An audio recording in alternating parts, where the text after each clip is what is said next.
দ্বিপাক্ষিক সিরিজে ভালো খেললেও কেন জানি বড় টুর্নামেন্টে এসে খেই হারিয়ে ফেলে বাংলাদেশ ক্রিকেট দল।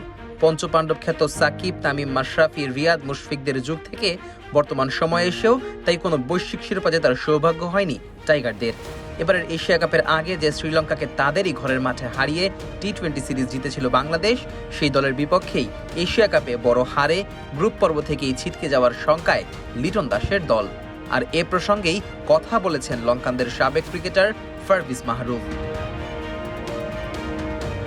জনপ্রিয় ক্রিকেট ওয়েবসাইট ক্রিক ইনফোর শো টাইম আউটে এই লঙ্কান বলেন, বরাবরই দেখা যায় যে দ্বিপাক্ষিক সিরিজগুলোতে তারা কিছু জয় পায়, এরপর যখন বিশ্বকাপ, এশিয়া কাপ কিংবা বড় কোনো টুর্নামেন্টে খেলতে যায় সেখানেই আর ভালো করতে পারে না।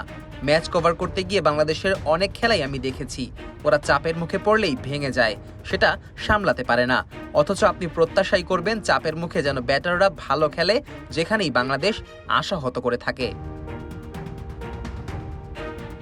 এছাড়া এই সাবেক লঙ্কান ক্রিকেটার আরও জানান, দেখুন, সাম্প্রতিক সময়ে বাংলাদেশের বেশিরভাগ জয়ই এসেছে দ্বিতীয় ইনিংসে ব্যাট করে। ওরা যখন রান তাড়া করতে নামে তখন খানিকটা ভালো অবস্থানে থাকে, যেহেতু আগে থেকেই জানে জয়ের জন্য কত রান করতে হবে।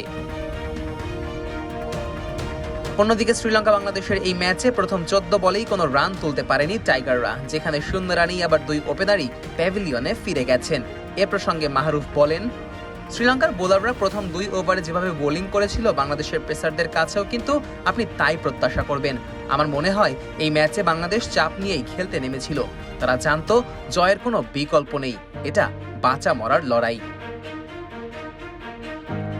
এদিকে বাংলাদেশকে হারিয়ে আসর শুরু করা শ্রীলঙ্কার অধিনায়ক ধন্যবাদ জানিয়েছেন বাংলাদেশের দর্শকদের।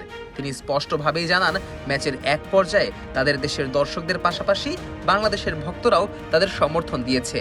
মজার ব্যাপার হচ্ছে, বাংলাদেশের জন্য আফগানিস্তানের বিপক্ষে পরের ম্যাচে শুধু জিতলেই হবে না, তাকিয়ে থাকতে হবে শ্রীলঙ্কাও যেন আফগানদের হারিয়ে দেয়, অর্থাৎ আরও একবার লঙ্কানদের সমর্থন করতে হবে বাংলাদেশের ক্রিকেট ভক্তদের। আসালাঙ্কা বলেন, আমি দর্শকদের ধন্যবাদ দিতে চাই, ওরা দারুণ সমর্থন জুগিয়েছে, এমনকি বাংলাদেশের দর্শকরাও আমাদের সমর্থন দিয়েছে। যারা আমাদের এই উৎসাহ দিয়েছেন তাদের সবাইকে ধন্যবাদ জানাতে চাই। এছাড়া লঙ্কান এই অধিনায়ক আরও বলেন, বাংলাদেশের বিপক্ষে এই শুরুটা স্বপ্নের মতোই ছিল। 2 ওভার 2 মেইডেনের পাশাপাশি মূল্যবান 2টি উইকেট, এটা দুর্দান্ত ছিল।